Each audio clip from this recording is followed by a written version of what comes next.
Thank you for clicking on the Just Another Football podcast. We hope if you enjoy it, you would spread it around and tell your friends about it. And make sure you stay safe. Love you all.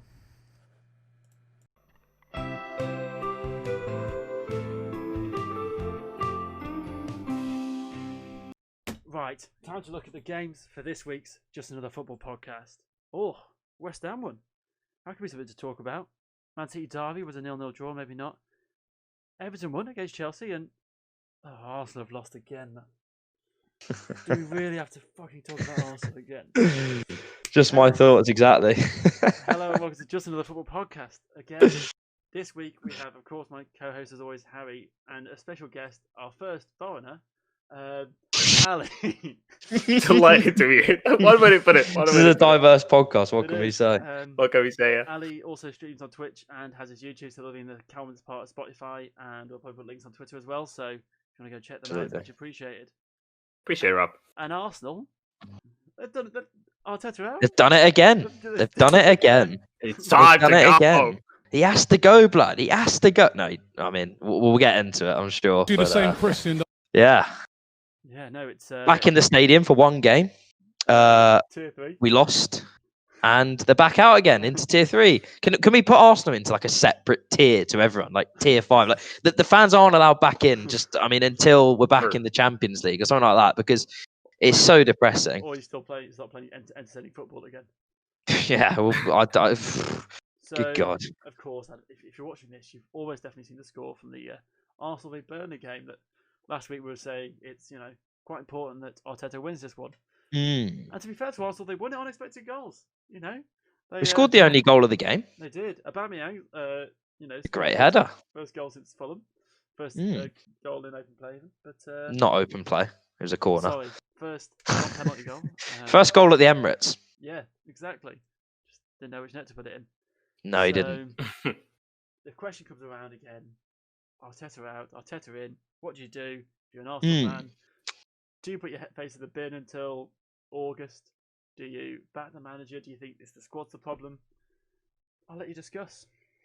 So I think in this podcast, we need to be a bit more critical of him, because I feel like the last one was me kind of laying out all the problems at the club without talking about him. So it's kind of like all the things that are wrong with Arsenal except the manager. So the things that I think need to be changed for us to move forward as a football club, other than the manager, because the manager, in any scenario, it's easiest just to go, well, if you remove the manager, then it's obviously going to change everything. Well, it was my personal opinion, and it is still my personal opinion, that might get you so far, but I don't think it's going to get Arsenal fans where they think we're going to get to, and ultimately where we need to be to, run as a self-sustaining model at the football club. We need to be playing Champions League football, and this current squad, I think the ceiling is Europa League at best. We shouldn't be 15th, which is why I think we need to get into, what's going wrong with the performances at the moment. Really interesting game, this one. So I was back in the ground for the first time since March. Yeah. And it was an interesting spectacle. It was an interesting sort of process, actually, of getting into the ground. I mean, you wouldn't be able to do that with 20,000 people flooding in properly. I have to say, like it's quite a rigorous process of sort of getting into the ground. But it's a strange atmosphere, I have to say. I saw a tweet from someone saying that winning the ballot, in quote unquote, was like being selected for jury service. and it felt a bit like that to some people, sort of like it was a chore to be at the ground. But I mean, I don't know how much of the game you guys managed to catch.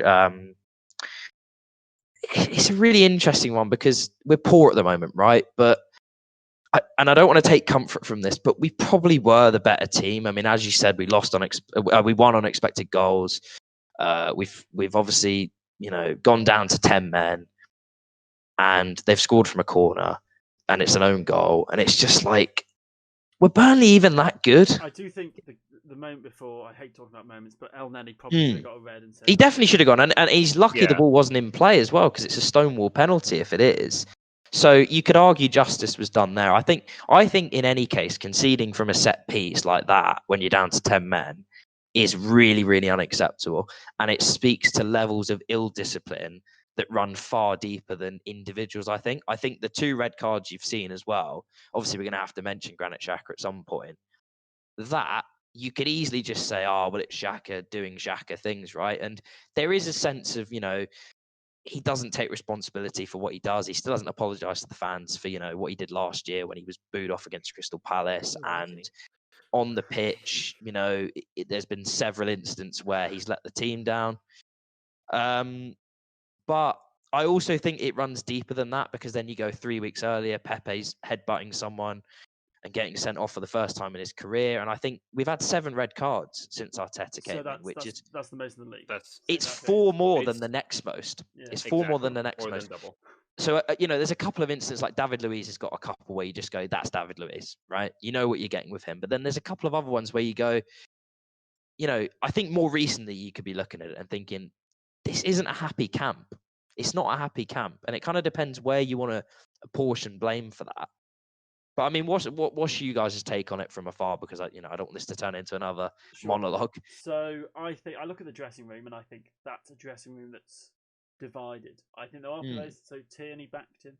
It's weird the players that are playing well actually that back him a lot. Saka backs him. I think Gabriel. It's no coincidence, I think, to be honest with you. But then there's players like people say Özil. So I think Socrates is one. Luiz is one where there's a bit of a divide. Those 2 are the obvious 2, aren't they? Because they're not in the squad. Yes. So that's could be an issue. And I honestly think if you can't get a dressing room sorted, we saw it with Poch last year, you'll get sacked. Yeah. It's the modern day approach, isn't it? You can't have a dressing room overhaul. It's just easier to cut your losses with the manager and sack him. I think on the dressing room, one of the main reasons I kind of don't want Arteta sacked, it might sound, like I'm being a bit principled about it, but I don't want to see this squad do it to another manager.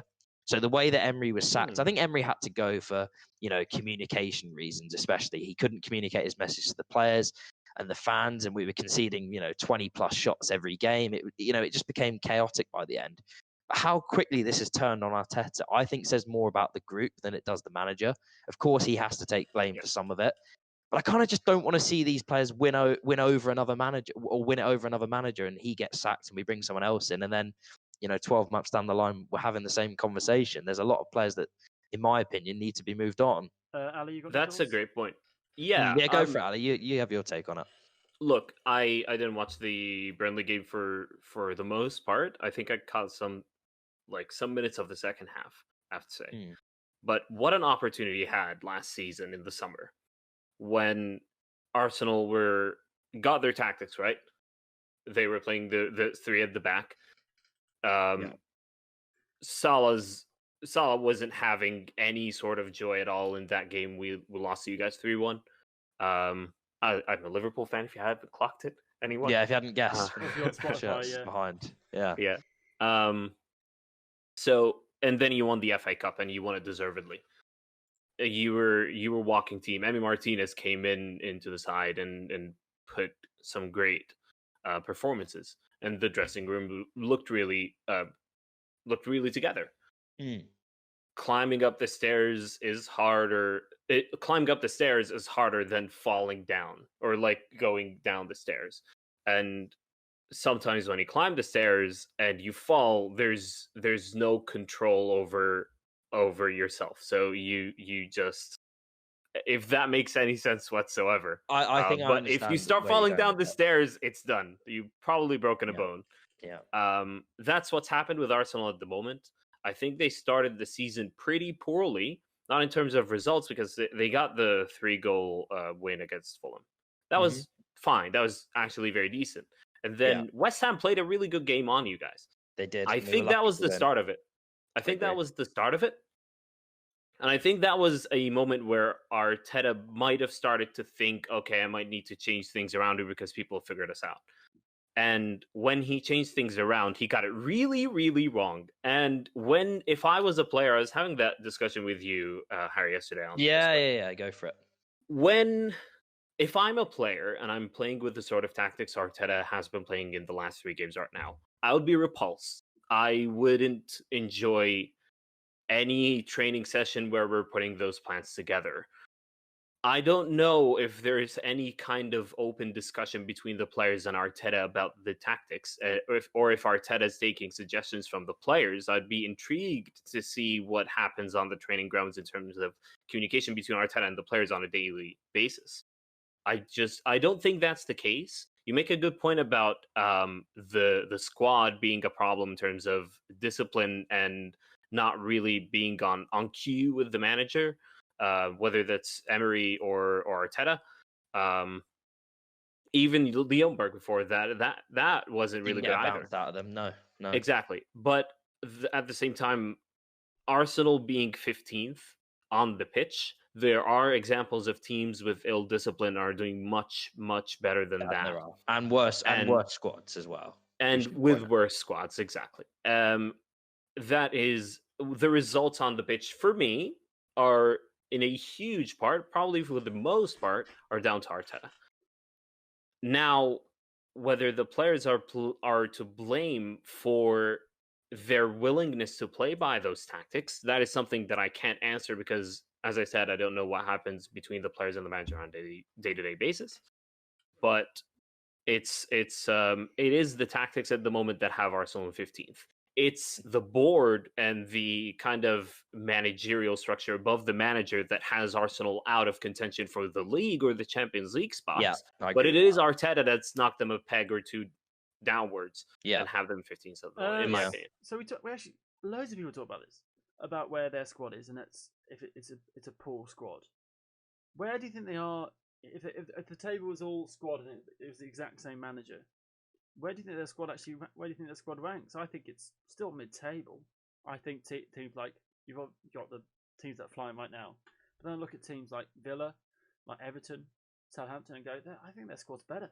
I mean, It's difficult to argue at this moment in time, isn't it? Because obviously we're sat 15th. I mean, where did we finish last season? 8th. yeah. I think it's harder to argue we're better than that right now, certainly. But even last season, we finished 8th, and we deservedly finished 8th based on the performances we put together and the way that the matches went. I don't know exactly what the expected points was, but we certainly wouldn't have been higher than 8th. If anything, we might have been a bit lower. So I just want to address what Ali said about, the way he's setting the team up and, the way the matches are unfolding.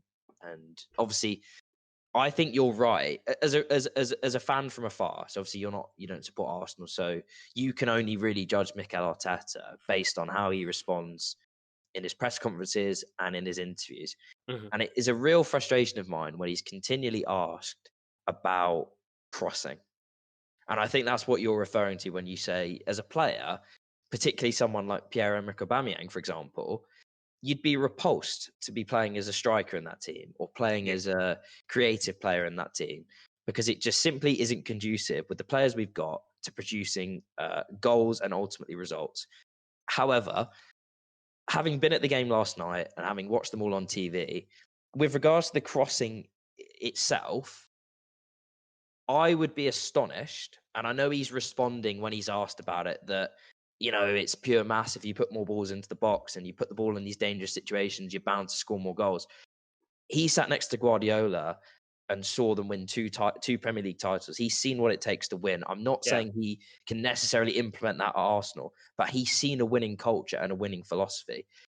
I would be astonished if he is actually actively trying to get us to put that many crosses in. I know the numbers would suggest it. The only thing I'd caveat that with is when we get into the final third, with the personnel we have and the way they're playing at the moment, there's very little movement diagonally. There's very few ball carriers. I think only Saka can really receive the ball with his back to goal and sort of turn and beat a man or run at a man. And the reason I think it's so cross heavy is because we've got someone like Tierney who gets on the overlap and puts crosses into the box. I think at the moment, part of it will be him because he's obviously not finding solutions to creating in other areas. But I also think part of it is it's quite turgid personnel. So I think when you get into the final third and you're playing against the low block, you're seeing more and more teams do it. Burnley are always going to do it, right? They're not going to come flying out at us. The easiest option, I said this to Bob yesterday, the easiest option for a player to look up when they see, loads of bodies around. I don't see an obvious option. I don't really back myself to beat someone 1 versus 1. There's no one showing for a quick 1-2 or making a little diagonal run to run in behind. I'll just put a cross into the box. Put it into a dangerous area. Now, it might be that how he's responding to, when he's asked about crossing is contributing towards this. And it's sort of fueling that, okay, well, the manager's saying this, so it's all right to cross. And I certainly hold him partly to blame for it. But I'm also sympathetic to him with the personnel he's got, because under Emery, we won't cross heavy either. So there's a statistic, I don't know what percentage of, chance has been from crosses, but Pierre-Emerick Aubameyang this season, 21% of his shots have been headers. Last season, it was 6%, I think, under Emery, and then up to about 12% under Arteta. So you could say there's a sort of upwards trend, but not as heavy as what we're seeing at the moment. I'm a bit sympathetic to him in the sense that I think the personnel we've got doesn't necessarily represent, a playing squad or an attacking unit that you'd say, oh, well, there's an easy way around it.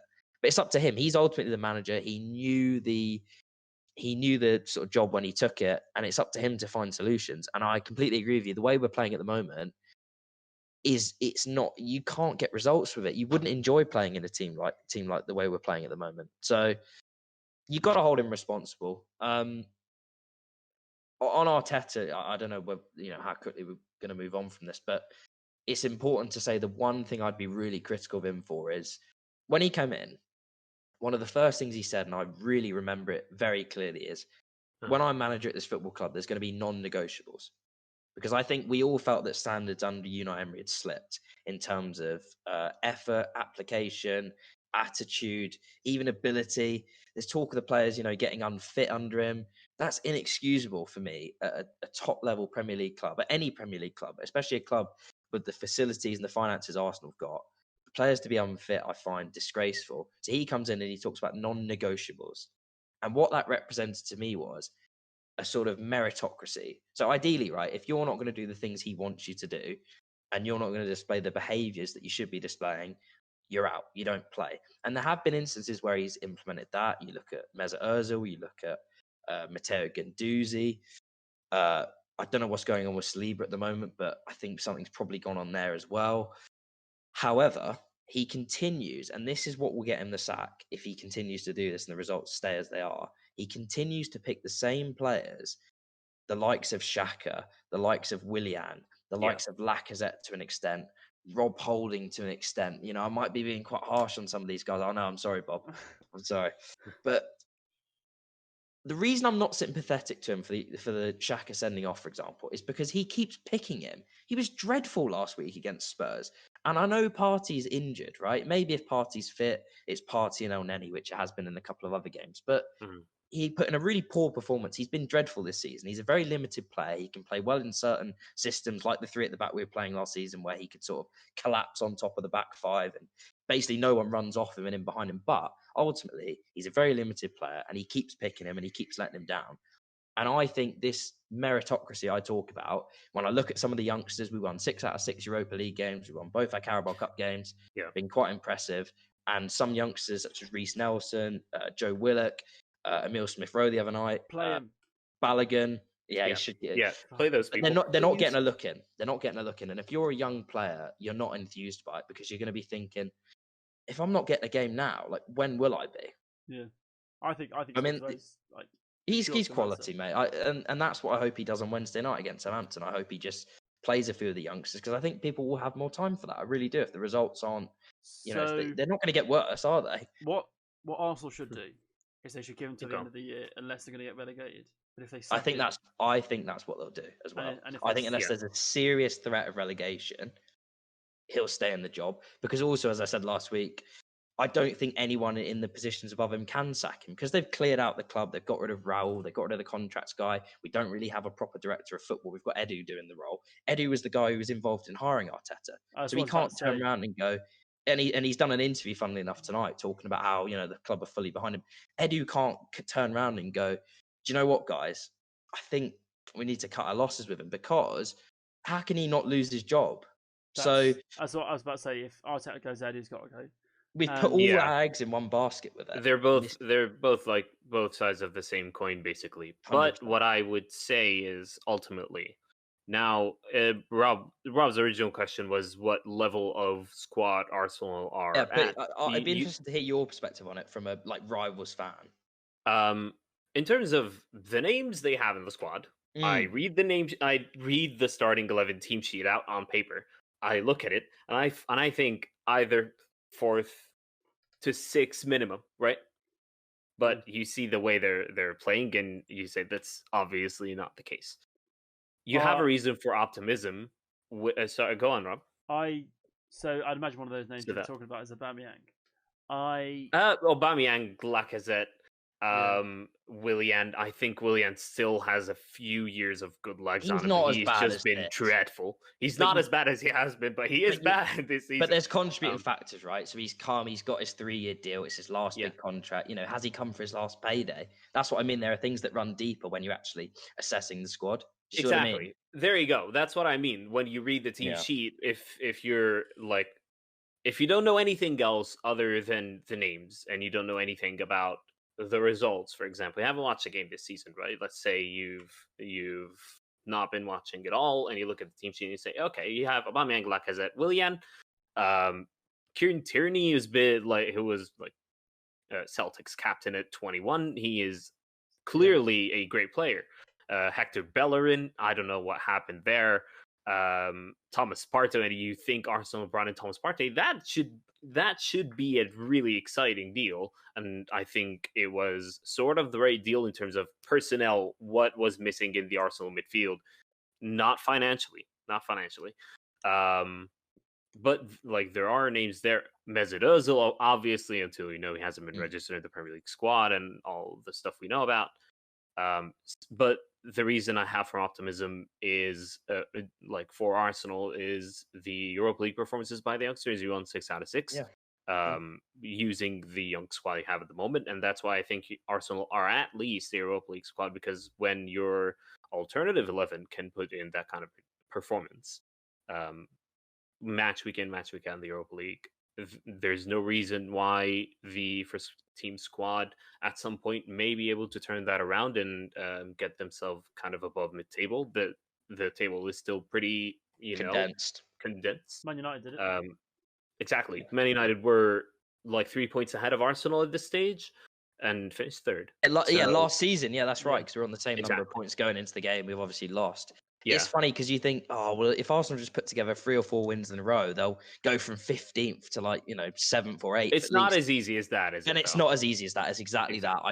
It's difficult to see where those 3 or 4 wins are coming from at the moment. You think Burnley's going to be one of them, and then you kind of build from there. And I know there are mitigating factors that have gone into why we've lost that game, but really good teams like Liverpool last season, they found ways to win games in certain instances where they didn't play great, but they kept winning by a goal. And just, we're at the moment finding ways to lose games. That game against Burnley finding yesterday, new ways to lose games. That's the creativity of that. Is very interesting. I do think if you look at Aubameyang, if you were to tell me he's Aubameyang, you just say this is a 31-year-old striker who plays on the left a bit, and his numbers have been declining for the last 3 years. I'd go, well, he's a player declining. But then they gave him this massive contract, which I don't get.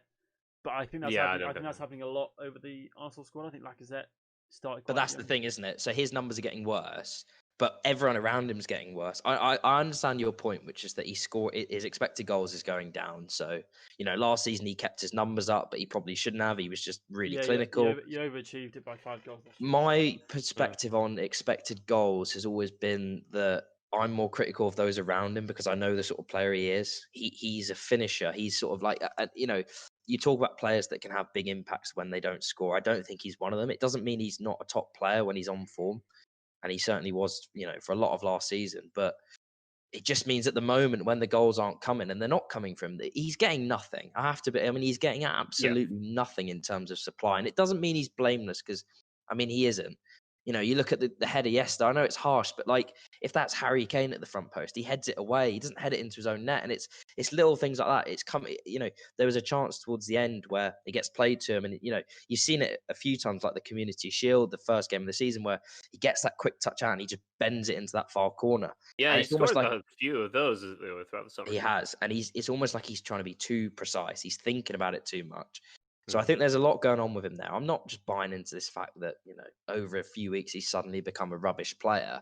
I just think we're not getting anywhere near the best out of him. And he's not blameless in that. But I think any striker would So be really struggling to score goals in this team. I mean, the top goal scorer's got 3 goals in the league. So So that's a lot of Arsenal again. So we'll move on to Chelsea, who lost to Everton, which was great to see Chelsea lose, and it does start to raise the question of their form against the top half teams. I mean, they haven't scored against the top half teams against anyone except from Southampton, where they got all 3 of their goals. And I think what that demonstrates to me is Lampard has a squad that can blow away the smaller teams, but can't compete tactically against bigger teams. So I think I said this, like, if he comes up against the Hassan, he'll struggle. I think if he comes up against the Rodgers, he might struggle. So I think he struggled against Klopp, I think. I guess the red card in that game kind of persuaded it, but still, it shows that we're at a point now, we're 12, 13 games in, and we start to learn more about the season now, and you start to see stuff like this, and this is when you think, if you're a Chelsea fan, this is something that's concerning, because this is, and there's no right about it, you spent 250 mil really well, I think. So the limiting factor could be between the Chelsea fans. Stick with me with this, and you're gonna fucking hate it. But if you don't win a title this year, I think it's mainly down to Lampard, because you've got a squad that's probably good enough. And I mean, people like Werner is a good example of a player that's got a lot of energy. He's not okay. He's got a few goals and assists, but he's not exploded the way he did at Leipzig. But then he is good enough. Leipzig got to the semi-final of the Champions League last year, and he was a big part in that. We saw him against Tottenham. Him with Sabitzer absolutely blew them away. A Tottenham team that's now topping the league. So Chelsea they've got to understand they've got a really good squad, because they spent lots of money in a COVID market, so they got players who are even cheaper than they would have anyway. And then to play how they did against Everton, where they gave away a stupid penalty, where Eduard Mendy looked really good, but then just had an absolute moment of madness to give away the penalty. And I mean, he's kept 5 clean sheets in 7, so maybe they say, okay, from last year, Kepa was the issue last year. Okay, we've moved away from this. We're getting Eduard Mendy in. We've got Thiago Silva here, and he looks like he's starting to organise his defence. We've got a proper left back here in Chilwell over Marcus Alonso. But then you're not putting the performances that your squad represents. And I think when people talk about managers, we just did about Arteta, instead of looking about the results, look about where you think their squad should be. And I think Chelsea's squad is up there. Like, it's 100% up there. I think definitely is a squad. Yes. Is a squad. I actually think, brave take. I'm going early on this one. It's probably their front three is probably better ability-wise than Liverpool's. It's just Liverpool's are so intertwined. So is that your hot take this week? So Liverpool's squad is so intertwined, and it's so built, and everyone knows exactly what they're doing. Firmino, Salah, Mane, that they just get more goals because they know exactly where they're going to be. Ability-wise, they're probably third best. But I think that just shows like how good of a manager Klopp is, and the way that he's got them players who are who are just Champions League level players, getting them playing at the top. So even if you agree or not, you still got to understand that front three from Chelsea is better than not scoring a goal. What front three are we talking? What three are we saying here? So in my head, it's Tammy, Werner, and then they got a lot. So of sorry, wait, hold on. If you don't even know what the front three is, why are you comparing the two? Werner on the left. Sorry, Werner spent a lot of time on the left. Okay, Werner's on the left. Mane's much better than Werner. He is. No, I wouldn't say so. Werner got more. You joking me? Werner got more goals. Look, the only thing Werner is better than Mane. They both are famous for missing big chances, right? I remember the game against Napoli. Remember when we qualified pretty much by that game, we won 1-0. 1-0 with the Alisson save at the end. Yeah, Mane should have had a hat trick. Yeah, that's right. He missed chances that are harder to miss than score. So, but he like the one thing that Werner is better than Mane at is close control at pace. Mane is more of a player that takes the player on one-on-one. like he obviously is able to run with the ball close to his feet and pace get around players, but Werner is one of the best in the world at that. And that's the most impressive aspect about Timo Werner. Otherwise, no. Yeah, if He's I'm a much better defender, than Timo Werner. Rob, What the if, hell? if I'm a defender, if I'm a defender, right? If you're a right back and you're playing against one of those two, I'm thinking to myself, Mane's going to ask you more questions. Personally, I think there's more he can do to hurt the opposition than I think Werner has currently displayed, particularly for Chelsea. I mean, you're arguing with mate, like he's been the best left midfielder in the league for the last season and a half. He's been one of the best left midfielders in the world. I mean, who's been better than him on a consistent basis? Fine. So Werner got 28 goals in 34 games last year in the Bundesliga. He's as a striker. Playing as a 2, yeah. But he played as a striker. But then Mane and Salah did a similar thing where Firmino drops in and they play. No, I'm aware he plays as an inside forward, but what I'm saying to you is he plays off the left. He gets 20 goals a season. He's one of the best, like 1-versus-1 attackers I've seen in a long, long time. I don't think you can compare them at this moment in time. And like as a front three, they're good. Look, Chelsea squad, to get back to what we were talking about, is really good. Shut down the conversation. Let's move on. Well, no, I mean, we can talk about Liverpool if you want, but No, I think Liverpool. I just think that you can't argue with the fact that they've won a Champions League and a Premier League with that front three. You can't compare them at the moment, Rob. Mane got 18 goals in the league last year, and how many? 18. And right. Werner so what was that? Third most? Fourth most? I'll have a look. It was because the top goal scorer didn't get more than about 23. It was Vardy, Aubameyang, I think probably Salah. I don't think many more people would have outscored him. Kane didn't play half the season. Vardy, Aubameyang, Danny Ings was mine, yeah. Sterling, Salah, and then Kane's equal of them. But right, so 18 goals. What I meant is, I think if you put Pulisic in that team, he gets 20 goals. I think if you put Ziyech in that team, that's a valid point. He's a great player, Pulisic. I think he's really good. I mean, look, you're talking to an Arsenal fan here. I'd take any of them. But that's what I mean when I say their quality. But I think Klopp's so good in just getting the best out of them that he can do that with someone like Mane. So when you look at someone like Lampard at Chelsea, all of a sudden the question changes around him of, you had this player Werner getting 28 goals in the league last year, who looked elite. He was starting for Germany and looked like he was really lead line for the future. All of a sudden he just looks like he's a bit lost, especially in the Everton team that didn't have James Rodriguez. Sigurdsson had a really good game and was my player of the match week, but God, they just did a job, didn't they, Everton? 28% possession, just a dogged, really hard-working team performance. If you're talking about Chelsea and you talk about some of the games they haven't scored in, I think one of them I would particularly cite is when they went to Old Trafford. 0-0 draw, it's fine. You don't lose any ground with it. It's exactly what Man City picked up this weekend. But Man United aren't setting the world alight on, at home this season. And one of the things I would say is that last season, Lampard got done 3 times by Solskjaer, where he did exactly the same thing in all 3 games. He did the double over him in the league and beat him in the League Cup. I'd also like to say that in that game, that Man United Chelsea game, Man United are the only team that was scoring. Yeah, they did. If anyone was going to win it, it was them. I mean, both teams were pretty passive. Man United were better, but you should be as the home team. But what I was going to say on Chelsea is Lampard, I think a top manager. So if you're talking about, a Klopp or a Guardiola or some of the German managers you're always banging about on about, Bob, I think they find a way to be proactive and combat the Solskjaer sit-in and counter-attack. And Lampard's only way of doing it in that game was to say, okay, well, we're not going to attack you then. You can have it. We're going to counter-attack. He did the same against Tottenham. Yeah.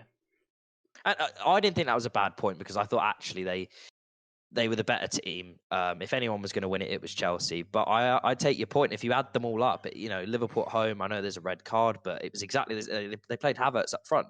They were just trying to hit Liverpool on the break. So, I get what you're saying. There's a theme emerging in some of these games, and it's difficult to be critical of them. But one statistic I saw, which was quite interesting, is they had more points before the game on Saturday this time last season. Yeah, because they went on. And I know the fixtures will have been different, and there's mitigating circumstances. And everyone's got less points than last year, but it's still worth saying they spent over 200 million on 7 players this summer. To have less points than they had this time last year, it's something they've got to be looking at. The league's wide open. If they can put together a run, there's no reason they can't win it on ability. Yeah. But he could be the biggest limiting factor. And I honestly think it could be the reason they don't, which would. I'm sure. Here's a question I'd love to ask a Chelsea fan of, and if any Chelsea fan wants to tweet us this: if you have the choice between having Lampard as your manager of the year and finishing second, or sacking Lampard now, getting Allegri in and winning the league, what would you do? I wouldn't at this stage sack any manager. I'm not saying you sack Lampard, but if you knew if you could see the future and you knew which one was going to happen, which one would you do? Cool. We know what they'll do, though. We know how they run as a club. If he doesn't win the title this season, he'll sack him. I don't care if he's a Chelsea man. We know their modus operandi. Yeah. Managers get 2 or 3 seasons. It's short but effective management. How many managers has Roman Abramovich been through since he's been there? 12, I think. It must be at least 12. So, he won't have any hesitation, I really don't think, that if he's not performing and they don't seriously challenge a Premier League, I think there'll be huge pressure from the hierarchy and he could well go. But we're talking, at the end of the season. But don't you think that they're like the appointment of Lampard itself is a change of philosophy in terms of You'd think so. It was You'd think like so. Out of I don't ability. Really I get what you're saying. No, I get what you're presenting because it was, I actually don't think so. I think they got forced into the Lampard move because Sarri got poached by Juve, and Rafa Benitez was the favourite for the job for a long time.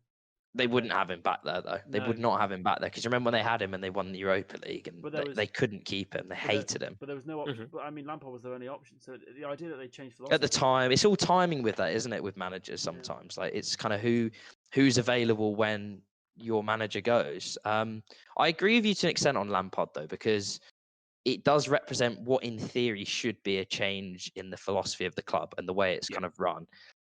And how they're going to, go about getting managers in and trying to build a legacy ultimately, right? Or let someone build a legacy. But I honestly think that if Lampard doesn't perform, Abramovich knows only one way, and I think he will get rid of him. Yeah, would be my prediction. If he's flailing, go ahead, Ali. If Lampard gets Champions League this season, he continues. Yeah, I agree with that. Even Frank Lampard himself was after the game against Everton. He did say that the squad are not there yet in terms of a league win, or it might have been the press conference. He talked it today. I'd love to. No, it was the interview afterwards. The interview after the game. I'd love to see Chelsea are not at a space where they can win the squad yet. So it clearly is a work in process, and clearly everyone knows that. I'd love to see a manager just after about 10 games just be like, yeah, we're title favourites here. Yeah, everyone else can go home. We're title favourites. Do they all palm it off on each other? It's a good point, actually. But at the same it's time... mind games, isn't it? Yeah. It might be mind games, but I thought he was... Not with Lampard. I mean, when I think Klopp said Chelsea are favourites or something like that. It's all mind games between managers in these press conferences. I doubt he honestly believes that. I know Liverpool have got injuries, but over a season, I still expect them to finish above Chelsea. I expect Chelsea to be in the top 4, and I expect them to mount a decent shot at it. But I do. I think, it's difficult to be overly critical of him if he comes up short in his second season. I think it'll be crunch in the third season. Or if they're in the Champions League or in the Europa, but they're just way off, I think then they've got a decision to make. If it's not obvious they've progressed from last season, 10 or 15 points better off at least, I think. The sample size of the games they've played against top half teams would suggest there is a problem. However, I don't think that will continue for very long. There will come a time when he will pick up points against, or pick up wins against top half teams. It will have to happen. Yeah. But the point you make about his tactical nous against more established managers is a great one. But that is part of it. He's not. He's still learning. He's in his third season of management. His only season before he went to Chelsea was a derby. Yeah. So I would think of the Chelsea thing as a long-term project when you look at the signings they brought in. Kai Havertz was a long-term signing made for the long term and was made over a number of years. Same with Timo Werner. He's 22. Christian Pulisic. Oh, really? Okay. But their average age is a pretty young one. It's a good profile of player, yeah.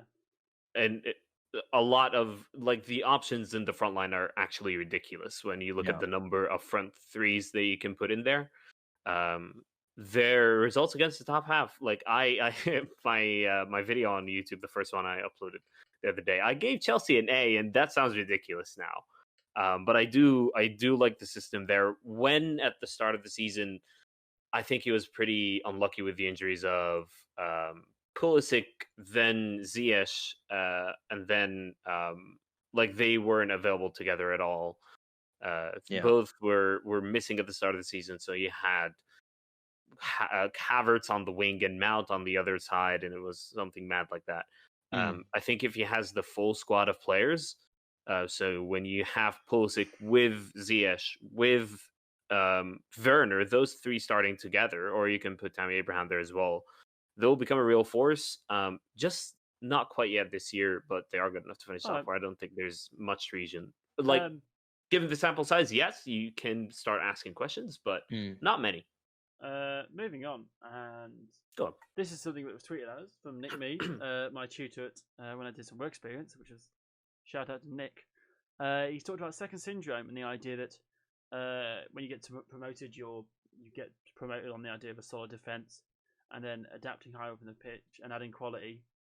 So wait for when you go up, and then the problem afterwards is that you struggle to take that next step, and teams who are promoted with brilliant offensive and possession styles find it difficult. You think about Norwich last year. No, yeah, and so I think this idea that you have when you get promoted and you're built on the solid defense, and then you come up and because defense is often is what will keep you up. You stay up for the first year like lots of teams do, and then second season you look to adapt, or maybe you get worked out a bit, and then you drop down. It's a thing. I often, I don't know if second season syndrome's a thing. I don't know if it's what it is. If it's just you're being worse in your second season than you were in your first season because you came up and no one expected anything of you, and now people expect something of you and you drop off. But all I think it is literally, if three teams come up, one of them's going to overachieve, and that one that overachieves will often stay up. The other two will go down, and the one that overachieves will probably come back to a norm. So yeah. So like the obvious example, obviously, this season would be Sheffield United, right? They come up last season. Who were the third team that came up last season? Villa. Leeds, Villa. Fulham. Yeah. Oh, last season Villa. Last year would have been Villa, right? So they finished 17th. Obviously, Norwich finished dead last, and Sheffield United finished 9th. I think they finished literally level on points of Arsenal. Really good season for them. And actually, to be fair, up until lockdown, they were like on points per game. They were in the Champions League positions, and then they sort of didn't have a great finish to the season. I think it runs a lot deeper than just teams have worked out how to play against Sheffield United, because the access to technology that all these managers have nowadays. Like last season, they were an awkward team. They're really good at cutting passing lanes. Everyone does a job for the team. They're well organised, and they had some joy. I don't know the exact statistic, but it felt like last season they were winning a lot of games by one goal. And it feels like this season, those fine margins in some of the games they've played just aren't going for them. And they're losing, those games they were winning by a goal last season, they're now losing them by a goal. And suddenly you've got 1 point instead of however many they had this time last season. I think one thing that's probably not spoken about enough is I just think that Ramsdale's such a downgrade on Henderson.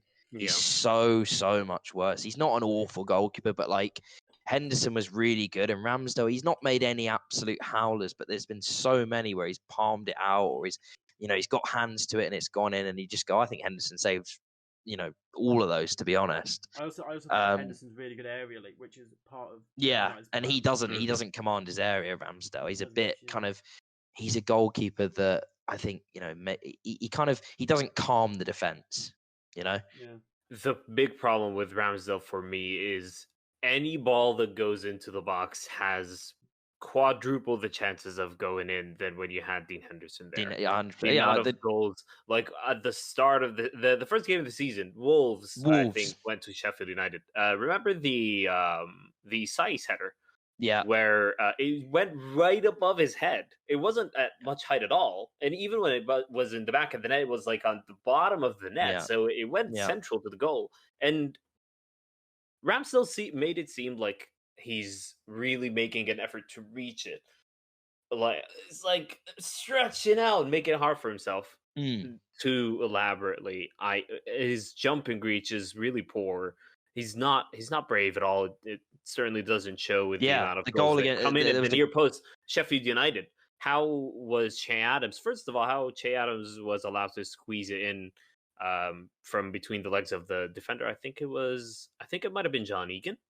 But how that snuck in on the near post when Ramsdale's body language was one of fright. He was like that, and then the ball snuck into the back of the net, and he was like, "Oh, okay, let's pretend to stretch out a hand and do this like one knee thing on the ground and pretend like I made an effort to save it." Like it snuck it. It's a pretty unacceptable goal to concede. I think that's the primary problem with Sheffield United defensively. Offensively, they are creating chances, or just not finishing it. Yeah. But if they start to finish chances, especially Ollie McBurney, the amount of easy chances they get, headers at the 6-yard box that he puts over the bar is astonishing. So they currently have 5 goals. Expected goals has them at 12. So that's. I just think they've got quite a lot of strikers that aren't that good. No, Ollie McBurney is. I don't know any of their squads that good. Like look at Bolstock, Lundstrom. These don't Baldock. Ramsdale. Bolstock. Oh, take him up. They were just all blokes that you can find down the pub, not people that should be playing the Premier League. I do know what you mean. That's pretty bold, Rob. That's pretty bold. They didn't finish 9th last season by random. But they're not. I get what he means. They're not household names, are they? A lot of their players. It just doesn't inspire me. Yeah, they're banging trouble. This is why I don't think Arsenal will be relegated, because I think they're certainly going to be relegated, and then there's probably going to be 2 other teams that like Fulham or West Brom and Fulham. You won't finish below them, certainly. Sorry, what? Even Burnley were crap. How do we lose to them? Sorry, Ali's great point about Fulham being relegation candidates moves us on to predictions for the weekend. This is good. Okay, go on. Because last weekend, I said, as much as I predicted Liverpool win, I said Fulham aren't that bad. And they drew. So it's quite funny actually with Fulham that they did loads of business at the end of the window, and actually you'd think, oh well, that's just them, like when you're in the supermarket, just grabbing whatever you see. Actually, the players they've brought in have meant that they haven't had to start some of the really, really poor players like Dennis Adoy, Tim Ream, Kamara, who comes on and gives away the bloody penalty. Like, these guys weren't Premier League standard 2 seasons ago when they were relegated. They're not now. Tim Ream's never Why would they be They're not now. Actually, they look a lot better. Now, whether their slow start's going to cost them, I don't know. But they were really good against Liverpool. I was so impressed. They were good. I think the crowd made it. But I also think we helped them out massively. We were dreadful. Yeah. We were really, really bad. So we'll have lots of time to talk about lots of clubs. We'll get on to Liverpool, yeah. So I'll tell you what, last week there was a swing in the predictions. So I nailed it. I got 7 out of 10, which has sent me first. So I've got 20, Harry's on 19, and the guests on 15. Right, so hold on. I just want to ask you, right, have you reviewed the audio? Because you're trying to tell me I predicted a Spurs win. I did not predict a Spurs win. I didn't. I predicted a Desmond, mate. You predicted 3 Desmonds. You predicted a Desmond for Sheffield, not Sheffield United, Leeds, West Ham, Villa, Wolves, and then it was Tottenham, Crystal Palace. I think you did predict a Desmond on that one. Because Goose started laughing. He was like, I knew you were going to do that. Oh, yeah, that's true. That's true. I did it on anyway. So give me a point. We're tied. 20 all. I made sure when I was doing it that it was. I just ticked it up every time you said the correct score. So, buddy, you're wrong. I'm telling you, you're wrong. I'll go through it again. We'll review it. You've doctored the audio then, because that's not what I said. Controversy at the football, just a football podcast. So Wolves beat Chelsea. This is the All right. This is the Amazon Prime Wolves, week. Chelsea. Um, All right. Ooh, tasty. So I like the Amazon Prime week. I quite enjoyed it last year. I last season Boxing Day, I downloaded Oh, VPN what a and had day that Amazon was. Prime.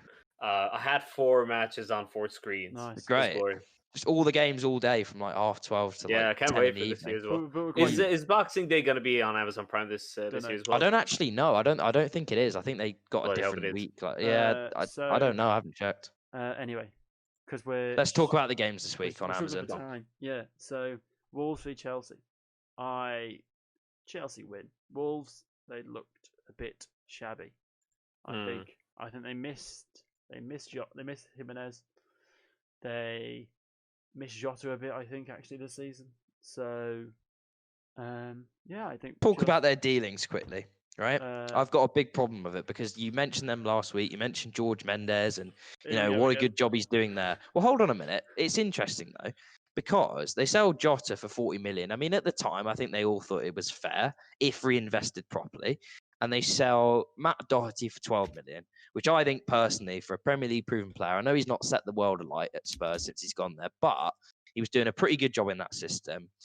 And they've brought in Nelson Semedo, who, for me, the jury's out on him still. And they've brought in Fabio Silva, who might still be a good player, but he's 19 and they dropped 35 million on him. Why are they dropping 35 million on a 19-year-old Portuguese player? That's what you got to ask yourself. Football Manager, mate. Football Manager. You see what I got. What I'm saying to you is George Mendes would have had a big part in that. Probably. And that's what I mean about super agents running a club. I just don't think it's a model you want to follow.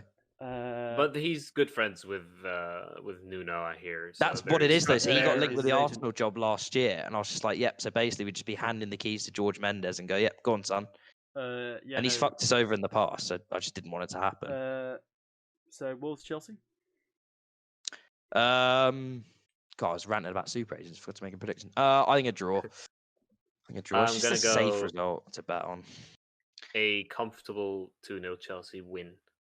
Manchester City v West Brom. Now I've done my fantasy. I should recommend everyone does before the deadline. Good point, actually. Just flood the City players in. I've taken a -4 and hope that Aguero plays. So I've now got Mahrez, KDB, and Aguero. I think KDB might be rested. Wait, you got Aguero? Yeah. On what basis? He's really good at football. How many minutes has he played? How many Not goals? fair. He looked awful the other night. He looked really. I know he scored. He looked really heavy. But if that's a shocker. If I get this right, he gets like 40 points guaranteed because it's West Brom. They can't defend. Yeah, no, Man City win. I mean, it might come back and bite me on the backside, but no. He's not going to play. And I think De Bruyne will be rested. It's just a hunch because there's another game at the week and they played Man United on Saturday. Yeah. And there's 3 games in a week. I think that it's a good game to rest him in, but we'll see. I think a Man City win. Yeah. Even still, Mahrez will get a hat-trick. Man City win. Man City win, yeah. Yeah. Should be easy. Arsenal v Southampton. Southampton win easily. Southampton win. Easily. What I would say is we've got 3 games in a week. Obviously, we've lost the first one. And they always say it's really hard to win 3 games in a week. I'd be really surprised if we lose 3 in a week. I think if we lose 3 in a week, he's in big trouble. Buy your troop shirts now. It's difficult, isn't it? Because everything points towards Southampton win. And I'm looking at it and I think it every week. I'm like, surely it can't continue being this bad. I'll be optimistic and predict a draw. Poor. Go on, Harry. Go on. Southampton win. Yeah. Leeds v Newcastle. That's such a hard one to predict because with Newcastle, you don't know what's coming. Newcastle can't win. Every game, pretty much, I've predicted that whoever plays Newcastle to win, and every time not every time, obviously, but they seem to pull results out of everywhere. I've done that for a year and a half, to be honest. So Leeds will win that, I think. Yeah, so do I. I will go for a draw. Leeds are good at football, Newcastle aren't. And yet, that's why you say every single week about Newcastle. It's mad, isn't it? Leeds play. I think people are working Leeds out a little bit in terms of they go man to man, right? Yeah. If you have good ball carriers and people that can sort of take it on the half turn and go past their man, you can open them up. Yeah. And West Ham the other night, it could have been 4 or 5 by the time they obviously got the goal to win it. it really surprised me a Bielsa team being so bad on set pieces. You think all the preparation that goes into like before the game, but they just look awful. He'll address that, I'm sure. Sorry, but- FJC, I had to criticize them. Yeah. Sorry, mate. Yeah. But I'm not a fan of their defensive style, if you would, as well. And Newcastle are certainly capable of breaking those lines because Leeds defend so high, and Newcastle have the lowest possession in the league. Are they getting a They play the result? most Ali? direct. Are They're Newcastle getting they're getting a result. It's going to be a draw. Newcastle I think Okay, a draw. draw. So Leicester v Everton. Seems like a cracker. This is the not in the top 6, but probably should be derby. Yeah. So Leicester win. They're at home. Leicester at home, by the way. Yeah. home. Leicester's XG was like 1.2 yesterday. They scored 3 really good goals. With a penalty. Was one a penalty? I don't know. I don't think it Maybe was. Madison Maybe. got 2, Vardy got 1. I don't think it was a penalty. No, none were a penalty. No. I I'm don't think thinking it about the Bardi goal. My apologies. Where are you going for? Yeah, I think Leicester Leicester win. They're not going to win the league, but they'll win that game. They're going to win the game, but it's not going to be easy. But they'll win. I wouldn't be surprised if it's a draw, but they'll win. My prediction. I'm quite looking forward to it. I might watch this game because no one else will. Fulham v Brighton. No, I will if I have the chance because it's very intriguing. Brighton were actually really poor against Leicester. That's the first time I've seen them actually be properly poor this year, and it's just annoying how many points they're on. But below Arsenal, mate. I know. That's terrible. That's saying something. Here's something for you. The expected points has them higher than Tottenham. I know. I've seen higher than Tottenham. Yeah. So, with that reason, I will go for Fulham. Fulham. Wait, who's at home here? Fulham at home. They won't have crowds, right? Or will they? No, tier 3. Okay. I just think the crowd played a big part in that draw against Liverpool. 2,000 of them. That's a really tough one, actually. I'll go Brighton. I just don't think Fulham are that good. I think the Liverpool results was largely down because we were bad, and they could have won, and they should have won. Yeah, but Brighton are going to win this one. I've not predicted a Desmond yet, have I? No. It'll be a Desmond. In there. It'll be a Desmond. We've got to get at least one Desmond. Scored 2 goals a game. The next one's this next one is between the 2 proper title challenges with Leicester of Liverpool v Spurs. I think we should talk about them both a little bit on the weekend though, in terms of their performances, because we haven't really talked about some of the other games. Obviously, Ali could talk about Liverpool on the Spurs game. I was really unimpressed with what they ended up doing in that game because they started really quick. First 25 minutes, they were really good. They were at it. They were creating chances, dominating possession. Kane gets a weird goal. I mean, Gaeta had one of the weirdest games I've ever seen a goalkeeper have in terms of he made about 3 worldy saves and then let in a goal from 30 yards, literally in the middle of his goal. And then Tottenham basically did what they always do, which is didn't play football after that. Just went, okay, you have it, we'll defend. And they defended well. And then Lloris dropped the ball and Palace scored. And it's like, that's all it takes at 1-0 up. I know. You know, it's almost like it's a risky strategy to adopt. It's almost like you shouldn't do it. Like, it might cost Tottenham at the end of the season. Well, it's just that I say frustrated me. I want to see him drop points. But if I was a Tottenham fan, I was watching that and I'm thinking, we were caning them. We were caning them for 12. I mean, Kane gets the goal, but we were battering them for 25 minutes. Sorry, that was awful. That was awful. He just got Kane. He just got Kane. That's the best thing I've ever seen. Oh, what awful. Oh, God. But no, they were playing really well for 25 minutes. And then it was like, okay, we've done what we need to do now. We've got that 1 goal. Now we'll shut up shop. And I mean, it's one thing doing it in their last 3 games they did it in, but that was poor. But yeah, I mean, what did you make of Liverpool, Ali? Liverpool, horrendous. The Fabinho penalty gets given, and we lose that game. Look, now the thing is right. We didn't buy a defender in the January transfer window, and before the window ended, I said remember the back-to-back days we bought Thiago and Jota. Yeah. that weekend, and I was like, this is still a 6 out of 10 window if you didn't buy a defender that can come in for a starting defender in that team and perform week in, week out. And we have not done that. I think a defender was a more important signing than Thiago, even though Thiago is ability-wise probably our best defender. That says something, but we already had a great midfield, but our defense is paper thin. And what you've seen, it's the worst Bob case doesn't seem to scenario. agree. Pulling a few faces. Cool. I we Another you day. can respond to me after I finish my point, Rob. But I would be actually intrigued to hear your kind of response to that. It's the worst case scenario. It's unbelievable the amount of injuries we have, especially in center back, where the only capable senior player at playing at center back is not even a center back.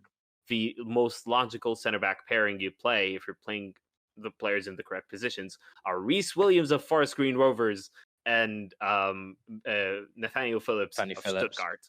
Yeah. So it's dire at the back, in my opinion, right now. He plays for Tottenham, mate. What's that? He plays for Tottenham. You said it's dire at the back, but he plays for Tottenham, mate. Oh yeah. Very good. Well done. I'm not optimistic about the kind of next run of games at the moment. We have Tottenham. I think the way we play, first of all, we're at home. Anfield. At Anfield, we have lose a crowd. Anfield. I know, but the way we play, I think, kind of lends itself to Spurs. But I think Mourinho is smart enough to kind of keep Trent and Robertson, or whoever's right back and left back, cautious enough to stay at the back more often than driving for it, as we've seen in the past couple of seasons. So we can limit those counter-attacking opportunities, Kane to Son, as we've seen all season. But I think Tottenham can get a result out of us because we don't have a fast enough center-back pairing, at the very least. I thought on Sunday, yesterday, it was quite telling that at half-time he put Jordan Henderson there and he didn't put Nat Phillips there, because Nat Phillips, he's good in the air, but he can't run. I mean, you saw it against Brighton. They kept dropping the balls in behind for Connolly, I think it was, and he just it wasn't just him, but they were struggling with those balls into the channels. And I just thought that with the pacey forwards Fulham had, it was the only kind of decision he could make. And I think, as you say, like, it'd be a really hard game for him to play that. I don't know what the fitness status of Matip is, but Matip went out with a back spasm. Now it's not known whether or not he will be fit or not. I'd imagine the way Klopp operates would suggest he won't be playing against Spurs. So I think we're going to see a centre back pairing of Reece Williams and Fabinho, or Henderson and Fabinho. And either way, it's Henderson and Fabinho. Can I just say your midfield is the most overrated midfield in the league? Thank you very much. Wijnaldum's the most overrated player. Henderson's the passenger. Milner does a lot of running. You have to rely on Van Dijk and your fullbacks to do all the defensive work, and maybe a bit of Joe Gomez. The fullbacks to the defensive. Should we save this for another? Hold on. Yeah. Wrong. Van Dijk's been injured since Everton, mate, and we still have won pretty much every single game since then. Because Alisson's really good.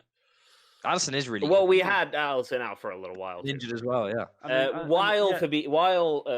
And you lost 7-2 to Villa. Well, we had Kelleher after that, and I think we played a pretty good damn game against Wolves and in the Champions League as well. But then you were shit against Midtjylland. It's Midtjylland. It's a friendly. It's a non-game, that Midtjylland game. I'm astonished he played Diogo Jota. Started Salah, started Fabinho. It's just mind-boggling to me. But I completely disagree. I don't think there's much room for discussion here, because I think your opinion is really strong. We'll get you back on it. We'll get you back on, and we will discuss this in more detail. We can. We can. For time as well. So scores. Yeah, go on. Liverpool win. Score it 1-1. Draw. Rob said all that, and he's predicted Liverpool win. I should be minded to say, and Goose will, go mental if I don't. Tottenham have been unlucky at Anfield in recent years to not take away from the game more than they have done. You think last year, obviously, they lose the game 2-1. Son hits the bar, they're 1-0 up. Yeah, that would have been 2-0, probably game over.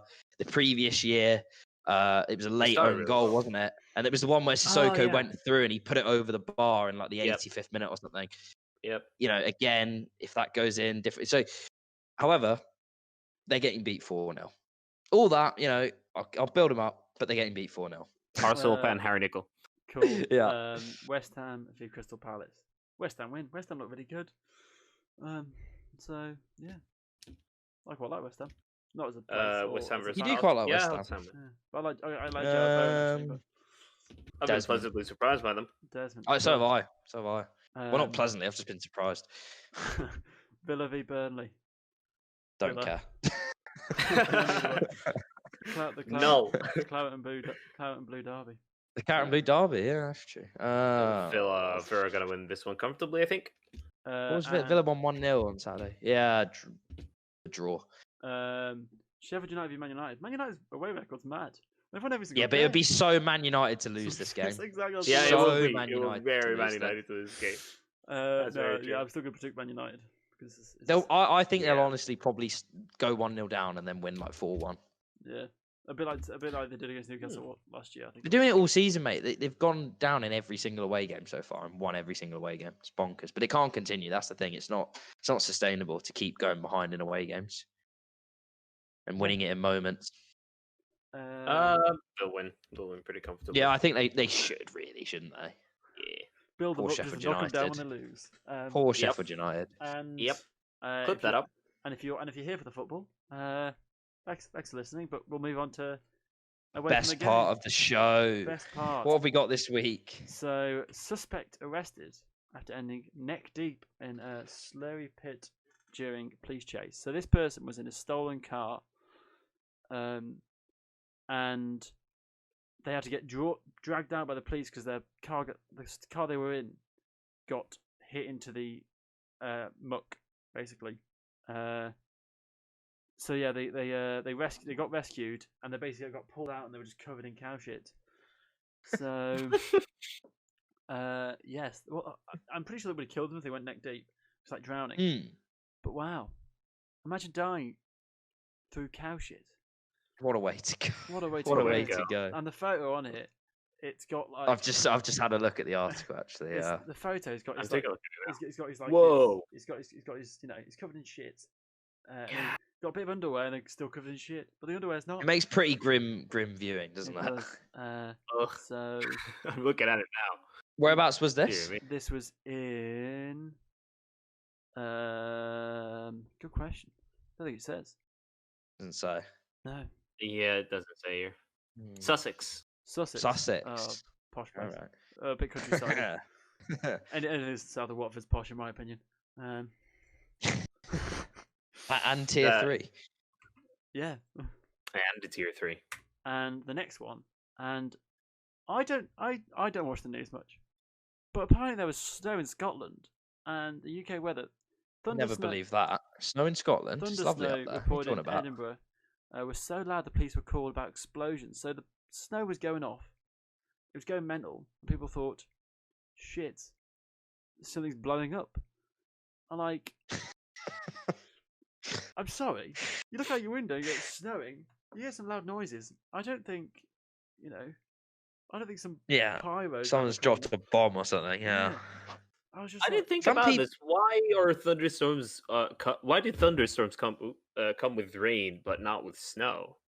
Like it's the same process of clouds accumulating and the thunder happens. I think it's because there's the hot air involved with the cold air to make the thunder. Okay, That what you've But- just said there is a load of hot air, mate. You just pulled that out your ass. I have. It just sounds, maybe. just sounds smart. I honestly, I think I should know, but I don't. No, neither do I. No. But it's interesting why there haven't been any thunder snows that I've ever seen. Haven't you? So yeah, that probably You live in I America. haven't ever a thunder snow though. Oh. Did I say thunderstorm? Sorry yeah. if that happened. No, Thunderstorm. Yeah, it's fine. I've never seen a thunder snow before. What's been the worst? that- what's that's been the worst weather you've ever experienced? Oh, I'll tell you a story. So we were. Here we go. I was flying. It's. I'll try to make it short because it's a really long one. I was flying back. I was in Egypt and with a family, flying back to New York, and the plane right when it was descending, there was an announcement we're gonna land in Toronto instead because there's a big snowstorm and the airport's closed, right? So we land in Toronto, and it turns out it's like the worst snowstorm in the century, and the temperatures are below 0 Fahrenheit. Really? So yeah, it was below 0 Fahrenheit. So we stayed at the airport. There's a big thing of we don't know what's going to happen next. When's the airport going to open? Nobody knows. I had an internal flight from New York to Virginia. That was obviously canceled. But then we go out to get a taxi to get us to an hotel. Eventually, when we land in New York, like the next day. And the weather was honestly, well, there weren't any snows, but honestly, I've not seen. It was ungodly cold. It was cold like I Just would like never it. experience 0 anything like it. Fahrenheit. Below 0 Fahrenheit. And when we went out to get the cab, it was like actually a little bit better because the snow had subsided, but the remnants of the weather, it was awful. It was absolutely awful. cold. In the UK, we don't and- get that. Or No. like mine was probably the Sunday when it absolutely hammered it down and said, "Yeah, let's go for 18 miles." That was Wow. that was about 3/4 of the way through. You're like, I'm 18-mile freezing. swim. Yeah, basically. 80-mile swim. That's what Good it felt point. like upon. But Yeah. God knows compared to 0 Fahrenheit. And by the way, it's saying something because I like cold. I don't like the summer much. I like the winter, but That's minus That was different. 17.7 Celsius. It was. That's like cold in Iceland. Bloody hell. Fair There you play. go. Not very pleasant. How you got any? Not very pleasant at all. Weather Survived it, though. stories. Not really, because we don't get very, I mean, we get a bit of snow sometimes, don't we? Yeah. But generally, just in the southeast where I'm, the summers are all right, but Mhm. obviously we were stuck inside for bloody most of it with bloody coronavirus. But then, like, you just get rain. It's just miserable. I mean, for my uni, I was down in the southwest. It rained, I reckon, for about 4 months. It just didn't stop raining. Yeah, A single day. Just never stopped. A walk back after a night out in the rain is so fun. Cause Yeah. When you're a bit pissed, it is. Yeah. Yeah, when you're But absolutely blind. Yeah. there's nothing more English than complaining about the weather, though. Oh, it's another great day. Where it's pissing it down. You love it. Absolutely love it. Anyway, thank you for everyone for listening for this week's Just Another Football Podcast. Thank you, Ali and Harry, for joining me. And Thank you very much. It was an absolute pleasure. We'll make 2 this weekend because there's 2 separate fixtures, so it should be exciting. Listen out for that one. So I'll see you all next time.